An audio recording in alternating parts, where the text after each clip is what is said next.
Buenos días, buenas tardes, buenas noches, dependiendo del horario en que estén viendo esta clase. Vamos a continuar con el Humanismo Semita de Enrique Dussel, un texto de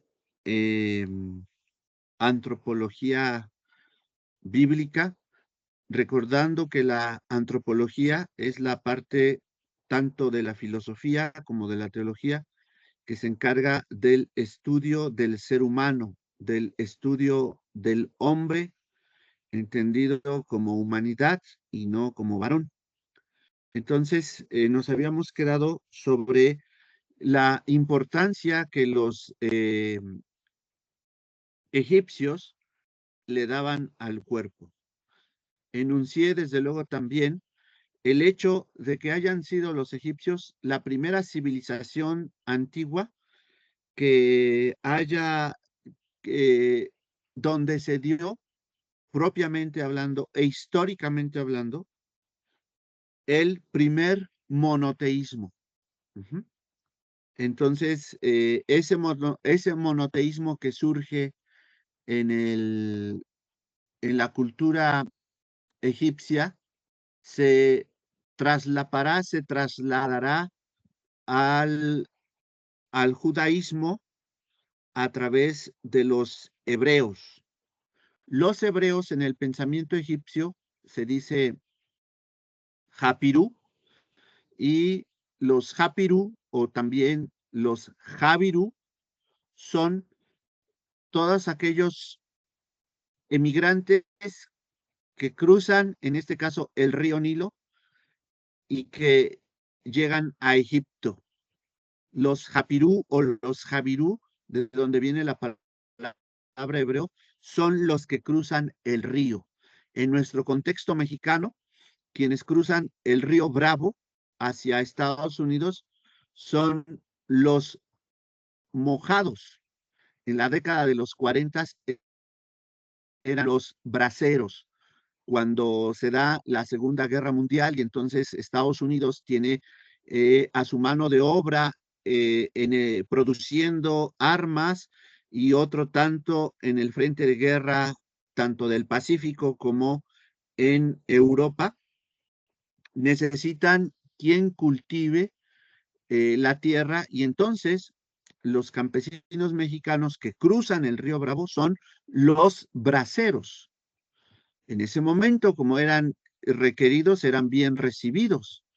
Ahora no lo son tanto, pero ellos son, en el contexto egipcio, los Japirú, los Javirú, son los emigrantes que han llegado especialmente a Egipto por la cantidad de los buenos granos que ellos tienen. Entonces, monoteísmo que surge en Egipto con Atón, esa cuestión, el becerro de oro, pero también con el faraón hereje Akenatón,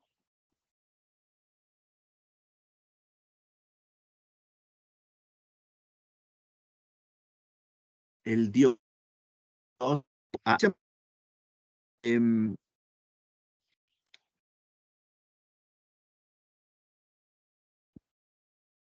desde luego del monoteísmo ético, el monoteísmo que está vinculado al cumplimiento de la Torá, de la enseñanza, de la instrucción del Señor, que evita toda clase de injusticias. También hablamos sobre, digamos, bien histórica. Y esto no tiene que ver con el monoteísmo egipcio, pero la primera doctrina sobre la resurrección también de la que nosotros tenemos memoria, históricamente hablando, se da en la cultura egipcia. La idea de la resurrección, hoy nosotros la consideramos propiamente cristiana, pero tiene sus antecedentes en Egipto. Justamente los egipcios preservaban los cuerpos momificándolos por la importancia que el cuerpo tenía en su cosmovisión, en su visión del mundo, en su visión de la vida, en su visión del hombre, para la resurrección futura. Y acá, en este fragmento del libro de los muertos, desde luego escrito en jeroglíficos, aparecen estos dioses del panteón egipcio con una balanza donde se pesan los corazones de los hombres. Y veamos a ese dios que tiene una tablilla, el dios Tot, donde está escribiendo justamente las acciones justas de los hombres. Ese dios Tot es el dios vinculado a la justicia. Y acá el dios Chacal, pues es el dios de la noche. Ajá. Entonces, eh, también tenemos allá ese otro dios, el cocodrilo. Ujú. Y entonces, en esa balanza, se están pesando los corazones de los hombres para ver cuál va a ser su destino futuro. Y entonces, quien comparecía ante este tribunal de los dioses, note también cómo los cristianos hablamos del tribunal de Cristo. Este tribunal de los dioses, quien comparecía ante él debía decir que él ayudó al huérfano, que él ayudó a la viuda, que él alimentó al hambriento, que él prestó su barca en una cultura donde viajar era tan importante a través del río Nilo. El hecho de que una persona le preste su barca a la otra para que se transporte es un acto de primerísima necesidad. Y así apelaba a los dioses para que le concedieran la vida eterna.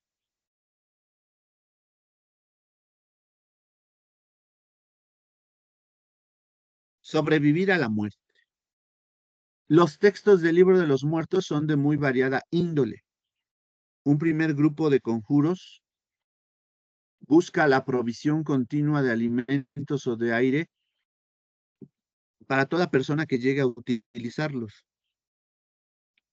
También son frecuentes las invocaciones dirigidas a asegurar al difunto el mantenimiento de algunas de las facultades de las que gozaba en vida, como no perder el dominio sobre su boca o recordar cuál es su nombre.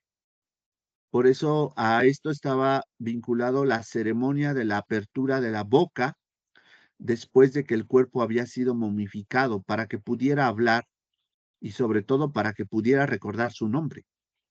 Destacan especialmente las invocaciones relacionadas con el corazón, como, por ejemplo, para que este órgano no testifique contra su dueño durante el juicio de los muertos, en el que se valora si se es digno o no de disfrutar de una existencia eterna tras la muerte.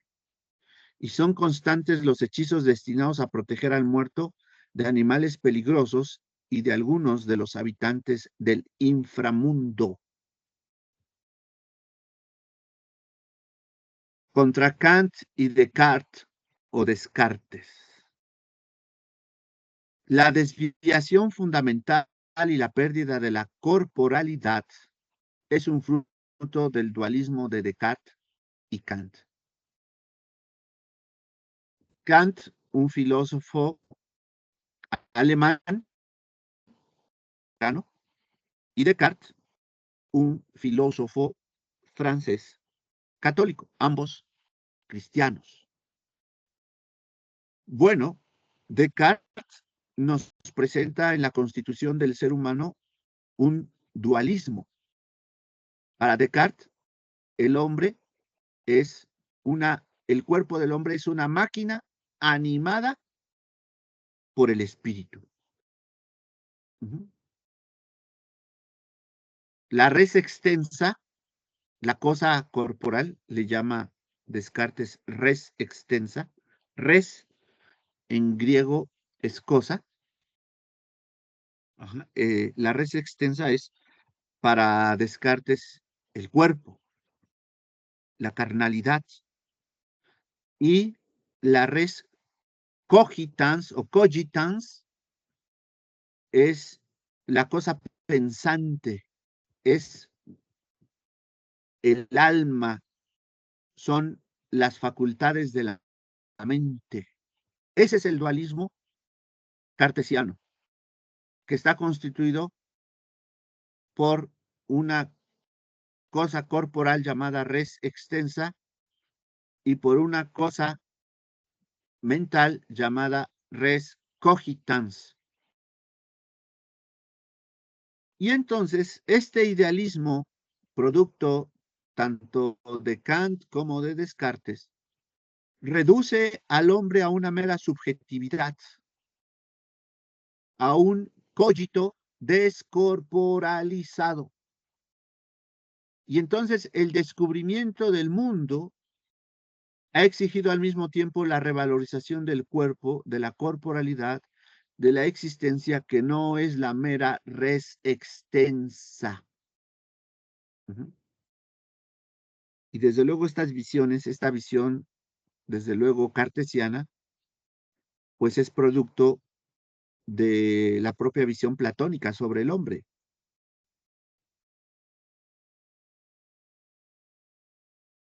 Ya que para Platón el cuerpo encierra al espíritu, al alma,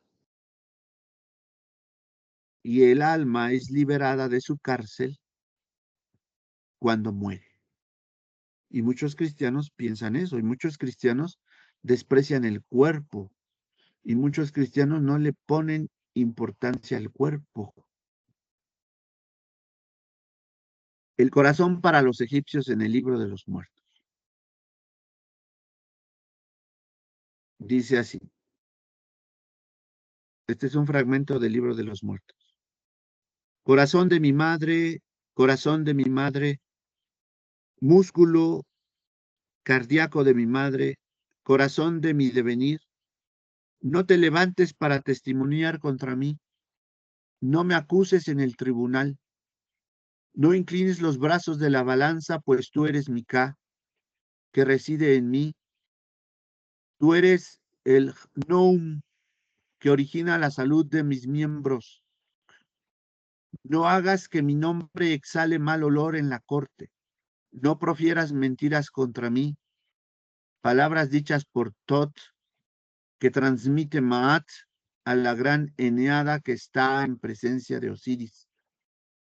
Yo he juzgado el corazón de N. Su principio de vida ha sido su propio testimonio. Su caso es exacto sobre la gran balanza. Ningún crimen puede serle imputado. Ma'at es la regla, es la justicia, es la ley que todo egipcio estaba llamado a preservar. El egipcio no cree en la inmortalidad del alma como los griegos y como otros, como algunos cristianos. Y ahí tenemos representado el mito de Isis y Osiris, este matrimonio divino. Lo que verdaderamente nos interesa es anotar que para el egipcio lo importante no es la inmortalidad del alma substancial espiritual, del alma como una entidad que subsiste al cuerpo, sino, muy por el contrario, la resurrección total del viviente. Esta doctrina se organiza paulatinamente en torno a la figura mítica de Osiris. Este dios asume poco a poco las funciones de muchos otros dioses hasta convertirse de hecho en el soberano del panteón egipcio. Entonces, lo que importaba a los egipcios era la resurrección total del ser humano. Y esto lo creemos los cristianos. Aunque algunos cristianos desorientados hablan de la inmortalidad del alma. Un pensamiento ajeno al pensamiento cristiano. El mito de Isis y Osiris. Asesinado por su hermano Set y devuelto a la vida gracias a su esposa Isis, Osiris, rey del más allá, como el faraón, era rey de Egipto. Se convertiría en la figura más importante del panteón egipcio, aquella que con su resurrección garantizaba una nueva vida tras la muerte. Entonces notemos que también en el cristianismo el anuncio de la resurrección de Jesús como Dios, pues tampoco es propiamente cristiano. Bueno, desde luego, esa visión es cristiana. De las tres religiones abrámicas, la única que propone la resurrección de Dios es la cristiana. Entonces, ya Osiris, justamente se convirtió en la figura más importante del panteón egipcio gracias a su resurrección. Y la resurrección de Osiris, que se da gracias a su esposa Isis, es la que garantiza la resurrección de una nueva vida tras la muerte de sus adeptos, de sus creyentes. Notan algunas líneas que vinculan este mito de Isis Osiris con la resurrección de Cristo. Yo sí. En el mito de Isis y Osiris se encierra la esencia de la religión y la espiritualidad de los antiguos egipcios.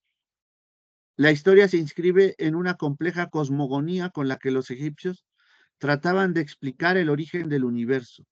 Así, Isis y Osiris eran hijos del dios de la tierra y la diosa del cielo, Geb y Nut, respectivamente, que a su vez descendían de otra pareja divina, Shu y Tefnut, creados por el dios primordial del universo, Atum. Y Isis y Osiris formaban una pareja y tenían otros dos hermanos también casados, Set y Neftis. Les invito a leer el mito de Isis y Osiris. ¿Cómo se da la resurrección de Osiris? La historia trágica del mito nace de la rivalidad entre los dos hermanos varones, Osiris y Set. El primero se presentaba como el dios de las regiones fértiles del Valle del Nilo, sobre las que había reinado desde el principio de los tiempos. En esos tiempos primordiales, Osiris transmitió a los hombres los conocimientos técnicos y económicos sobre los que se fundamentaba toda la civilización. Bien recordamos la cuestión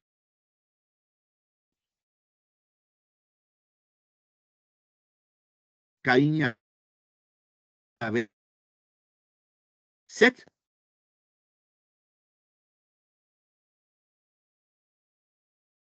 reinaba en las tierras yermas del desierto y las montañas.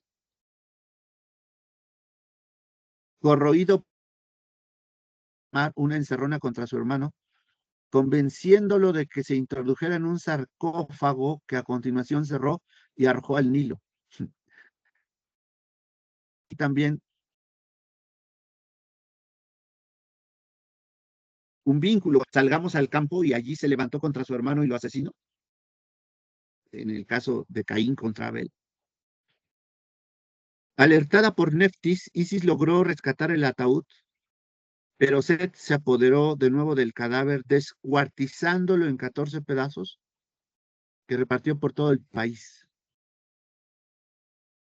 ¿Se acuerdan del descuartizamiento también de la esposa de Levita, allá en Jueces 11? Nada más que allá, el Levita descuartiza a su concubina en 12 pedazos y los envía por todo el país. Isis, la esposa de Osiris, logró recuperarlos y sobre el cuerpo inerte de su esposo concibió un hijo, Horus, que finalmente vengaría a su padre derrotando a Set. Horus es el dios halcón. Pero aquí lo interesante y lo que no se dice aquí es que Isis recupera la mayor parte del cuerpo de Osiris, pero no recupera su pene. Entonces tiene que hacer un pene de madera y con ese pene improvisado, ajá, concibe un hijo, Horus, que finalmente va a vengar a su padre derrotando a Set, a su tío Set.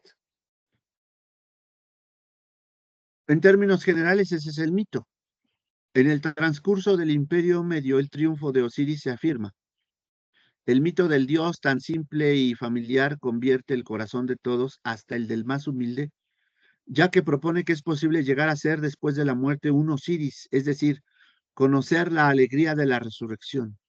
Sin dudar, la vida del más allá, antes reservada a algunos privilegiados, permitía a los egipcios, ahora, gracias a Osiris, esperar una pervivencia bienaventurada por la resurrección. Y entonces entramos a tres conceptos básicos de la teología del Antiguo Testamento, especialmente en su vertiente antropológica. Nefesh, Basar y Ruach. Los fenicios, que como hemos dicho son un pueblo semita, no incineran el cuerpo como lo hacen los griegos y los romanos. Los cadáveres eran depositados en sarcófagos o tumbas cuidadosamente disimulados. La nefesh, que era el principio vital, permanece más o menos ligado al cadáver. En tiempos de Jesús,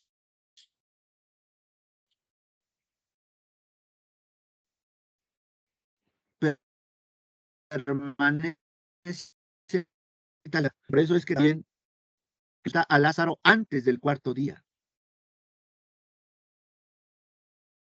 No es,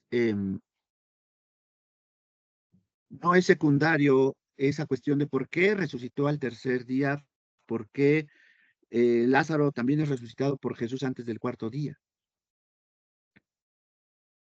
Así pensaban los fenicios y vean que este pensamiento lo heredan los eh, los hebreos. Entre pueblos cananeos, la sangre significará siempre el principio vital. También comparten esta idea con los hebreos. Junto a la carne, carne en griego se dice basar, está otro principio vital, la nefesh o barlat. La nefesh permanece con la carne muerta, con el cadáver, mientras que el ruach o la ruach, el espíritu, se encamina al Sheol, al mundo del más allá, al mundo de los muertos. Y es necesario alimentar la nefesh, la vida del muerto, con el fin de que no sea aniquilado. Esto tanto entre los fenicios como entre los sirios. Y dicho sea de paso, los hebreos son un pueblo cananeo, a pesar de quererse desvincular de los cananeos, los hebreos no dejan de ser cananeos. Antropología hebrea. En el pueblo de Israel, la antropología hebrea elabora una dialéctica original entre la carne, basar, y el espíritu, ruach, que le permite mantener inalterable de la unidad de la existencia humana que se expresa con la palabra nefesh.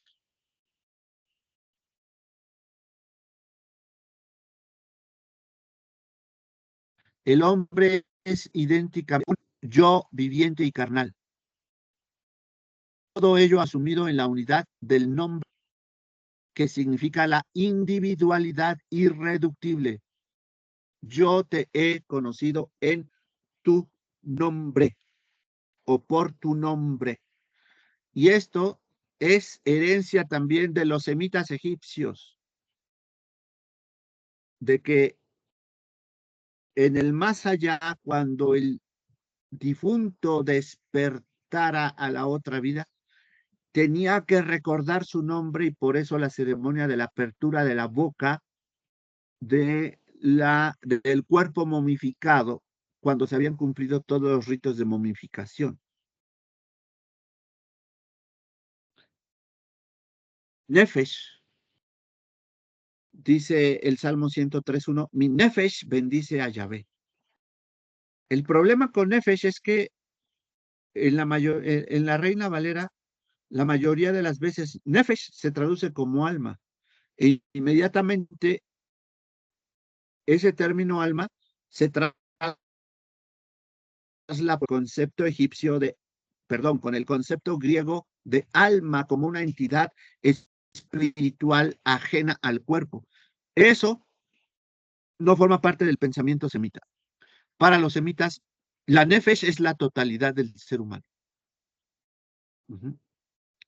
Por eso cuando encontramos en los salmos que el salmista dice, te bendeciré con toda mi alma, eso está traicionando el pensamiento semita, porque no es que bendecimos a Dios con una entidad espiritual, sobre todo para aquellos que les encanta tanto hablar del espíritu.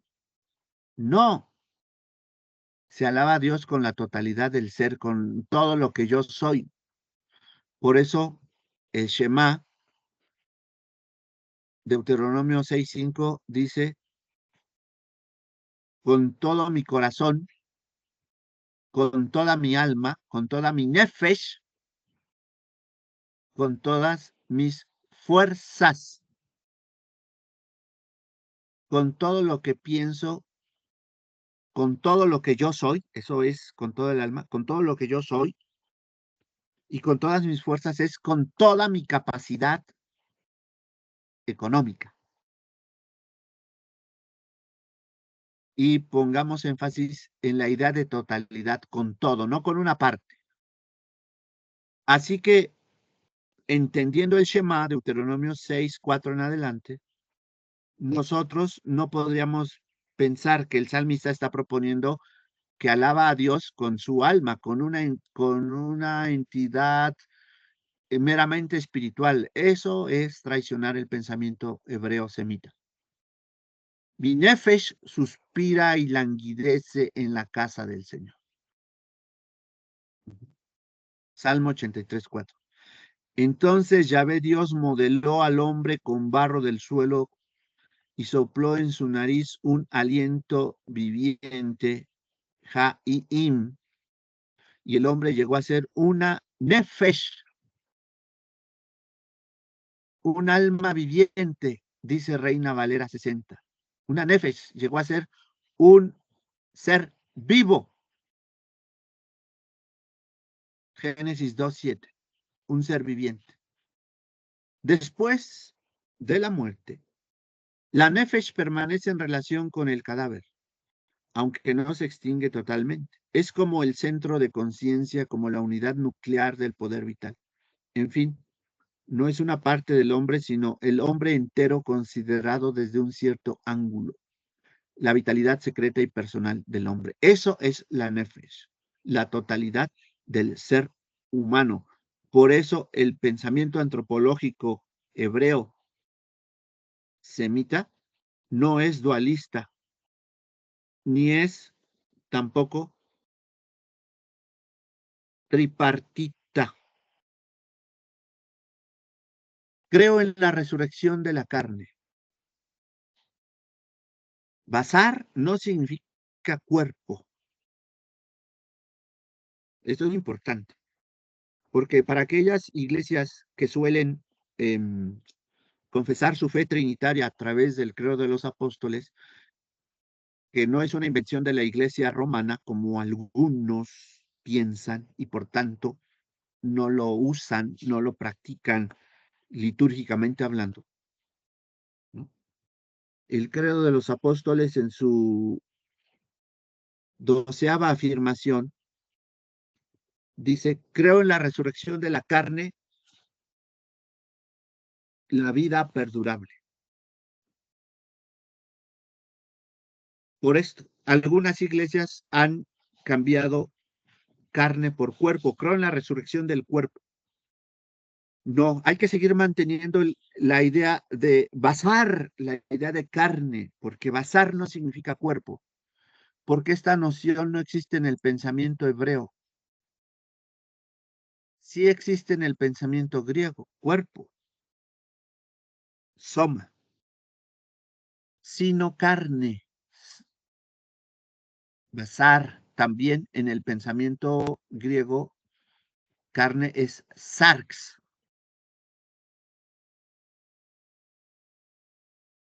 o la manifestación material de la nefesh. Esa es la basar, la manifestación material de la nefesh. El cuerpo en el sentido griego o cartesiano es solo el cadáver, gufa, en hebreo. Ajá. O sea, solo se habla de cuerpo en el pensamiento semita cuando se enuncia el cadáver, gufa. El Nuevo Testamento traducirá basar por sarx, carne, y no por soma, cuerpo.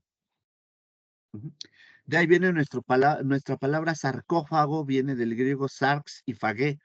Sarcófago literalmente, etimológicamente hablando, significa lo que come carne. Sarx, carne, y fagé, comer. Juan dirá que el verbo se hizo carne, no dirá que el verbo se hizo cuerpo. Desde luego implica también eso, una habitación corporal, pero no. El verbo se hizo carne, se hizo sarx. Un griego habría dicho: el verbo tomó un cuerpo, lo que es radicalmente distinto. Justamente cuando Juan dice que el verbo se hizo carne, está preservando la antropología semita. Escribe en griego, pero desde un pensamiento semita. Y eso es muy importante. Corporalidad o carnalidad. La sangre, los oídos, los huesos, cada órgano es una facultad de la unidad viviente que es el hombre. No hay entonces, estrictamente hablando, una corporalidad, sino más bien una carnalidad de la existencia espiritual del hombre en su radical unidad viviente. Pero hay un elemento propiamente hebreo y que irá tomando con el tiempo una mayor nitidez en la unidad indivisible del hombre. El ruach, que en griego se traducirá pneuma y no nous. El espíritu. Con el ruach, la antropología bíblica abre una nueva dimensión que le es específica. Esta dimensión sobrenatural es propia a la revelación bíblica. Por eso hay que recuperar el tema de la carnalidad en la teología, porque justamente por no tener una adecuada comprensión de la antropología bíblica, tanto del Antiguo como del Nuevo Testamento, se piensa que lo carnal es lo negativo, la pura negatividad, de lo que hay que huir, lo que hay que desechar. Hay que releer a San Pablo a la luz de estos conceptos antropológicos hebreos y desde luego también neotestamentarios. ¿El cuerpo mortal oprime el alma? Sabiduría 9:15. El apóstol Juan posee una antropología firme y clara. El verbo se hace carne y no cuerpo. Existe una voluntad de la carne del hombre. En Juan 1:13 dice que todos ellos son nacidos de la voluntad de la carne. Existe también un deseo de la carne, primera de Juan 2:16. De igual modo, el Padre resucita a los muertos, Juan 5:21, y no a los cuerpos de Alejandría.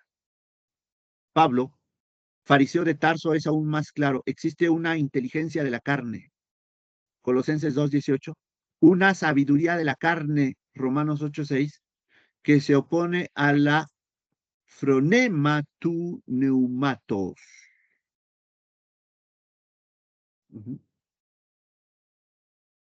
Que se opone a la voluntad del espíritu. El gnosticismo potentacacá.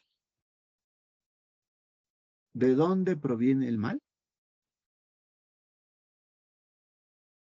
Hago ahora referencia al gnosticismo porque el gnosticismo nace en el mundo persa y bajo la siguiente problemática. El origen y la causa de esta doctrina es la de buscar y discutir el problema de dónde viene el mal.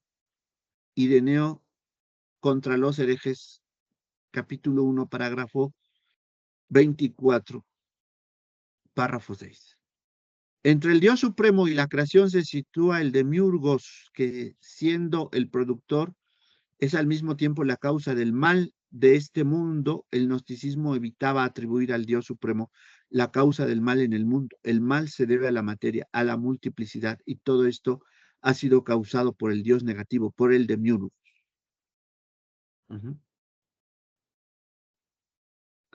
Y entonces, de allí proviene la doctrina de Mani.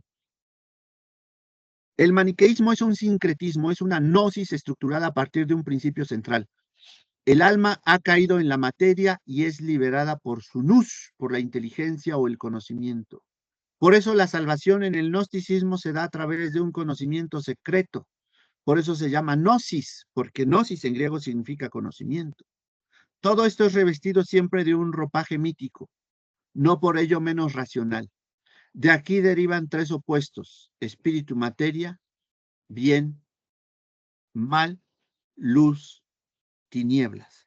Esto ha pasado al cristianismo, a ciertos sectores del cristianismo que son dualistas. La desdicha de nuestra existencia es la mezcla entre ambos opuestos. La salvación consiste en la ruptura de estas dos substancias, en la separación radical que permitirá al espíritu y materia, bien y mal, luz y tiniebla, retornar a su estado primitivo de distinción absoluta. Eso no es cristiano. Si usted es dualista, su perspectiva no es cristiana, es maniquea. Aquí nos interesa mostrar cómo la ética dualista se funda en una antropología indoeuropea con profundas analogías con el pensamiento helénico, entiéndase griego, y aún identidad, por cuanto es uno de sus frutos, en cierta manera, en una ontología dualista. El ser está dividido en dos. El bien y el mal son dos principios primordiales. El hombre original con sus 5 hijos, aire, viento, luz, agua y fuego, fue vencido por la tiniebla y sus hijos devorados por los demonios. Esa es, a grandes rasgos, la doctrina de Mani. Entonces, espero haber dejado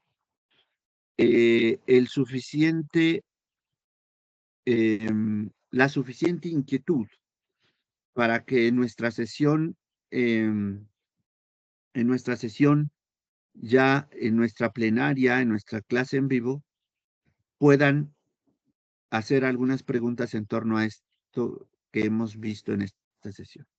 Sin más, voy a compartirles a través del director David justamente el libro de Enrique Dussel sobre el pensamiento semita, donde él desarrolla la idea del hombre entre los semitas, para que podamos entender más y mejor de qué se trata. Un abrazo y bendiciones a cada uno de ustedes. Gracias por prestar atención a la sesión de hoy. Que Dios los bendiga.